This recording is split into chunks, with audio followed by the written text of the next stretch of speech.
जनता के लिए चंद्रशेखर आजाद ने खतरे में डाली अपनी जान। जिसके इलाके में जाने से डरते हैं नेता, वहीं डाला चंद्रशेखर ने डेरा।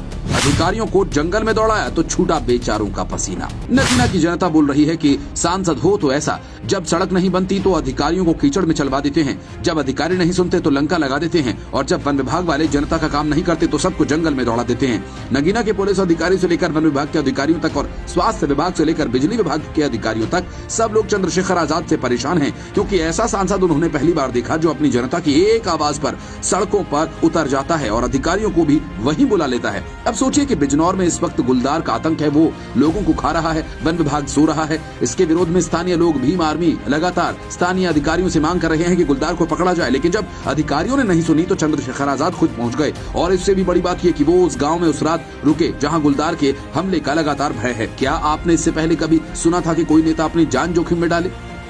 आपने यहाँ बहुत एमएलए बनाए, मैं आपसे ये चाहता हूँ कि इस बार ये लड़ाई लड़ने का मौका आप मुझे दें, जिससे मैं जो सड़कों पे लड़ाई लड़ रहा हूँ वो सदन में भी जाके लड़ सकूं, आपके हितों की रक्षा कर सकूं, आपकी आवाज उठा सकूं। आपके यहाँ भी गुलदार ने 20 से ज्यादा लोग मारे सर, कोई बोला कि नहीं? आप बता, क्या आप टैक्स देते, आपकी सुरक्षा की पता सरकार की नहीं है क्या? सरकार क्यों आपकी नहीं सुनती? क्योंकि आपके पास ऐसा नेता नहीं जो आपकी आवाज उठा सके। मैं आपसे ये कहता हूं, एक बार आप मुझे लड़ाई लड़ने का मौका सदन में दें, जिससे कि मैं ये बता सकूं कि पॉलिटिकल पावर के जरिए जिंदगी में कितना बदलाव हो। चंद्रशेखर आजाद ने खुद पहुंचकर जनता की आवाज उठाई। साथ में उन्होंने सोशल मीडिया के जरिए भी प्रशासन और सरकार को लगातार घेरा। उन्होंने ट्विटर पर एक आंकड़ा भी शेयर किया कि जिसमें साफ नजर आता है कि गुलदार ने क्या हाल मचाया हुआ है। गुलदार ने 2024 में 43 लोगों को निशाना बनाया, 2025 में 9 को निवाला बना चुका है। प्रशासन को उन लोगों को ढूंढने में मुश्किल होती है तो लिस्ट हम दे देते हैं जिनको गुलदार ने अपना शिकार बनाया। 13 सितंबर को नजीबाबाद के गांव इससेपुर में मीरा को अपना निवाला बनाया। 9 सितंबर को मथुरा मोड़ पर 8 साल के हर्षित को शिकार बनाया। 5 सितंबर को नगीना देहात क्षेत्र के गाँव कंडरवाला में 12 साल की गुड़िया को खा गया। 2 सितंबर को मंडावली क्षेत्र के गाँव रामदास वाली में 10 साल के जानू को निगला। 7 अगस्त को अफजलगढ़ के भिखवाला गांव में पूनम देवी को गुलदार ने शिकार बनाया।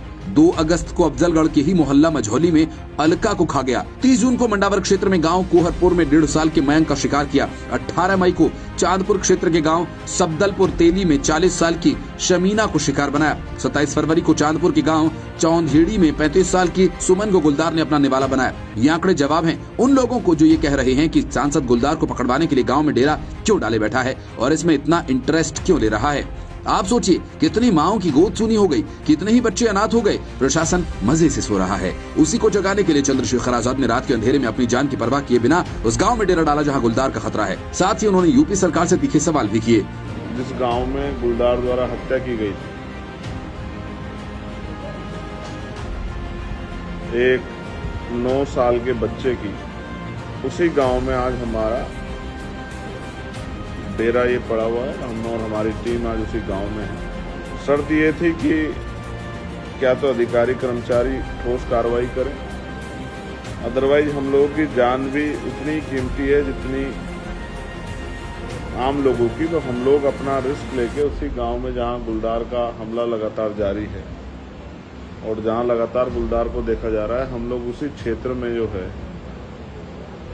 रुकेंगे, पहुंचने का काम करेंगे